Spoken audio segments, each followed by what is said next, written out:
এই জন্য বর্তমান দুনিয়ার বিজ্ঞানরা এটা বিশ্বাস করতে চায় না। বর্তমান দুনিয়ার বিজ্ঞান বলে এত বড় পাওয়ারফুল গ্রহগুলিকে অতিক্রম করে উপরে যাওয়া কোনোভাবে সম্ভব না।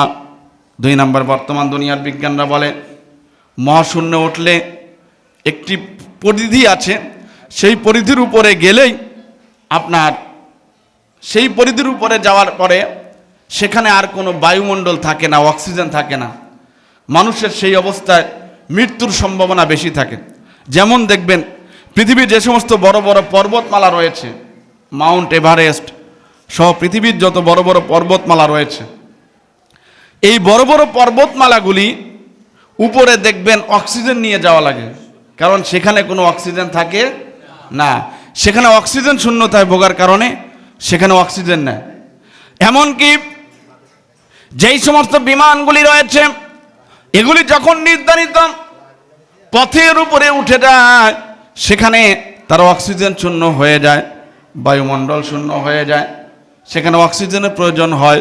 এই জন্য অনেক বিমান রয়েছে যেই বিমানগুলিতে আপনার অক্সিজেন সেট করা লাগে। অক্সিজেন সেট করা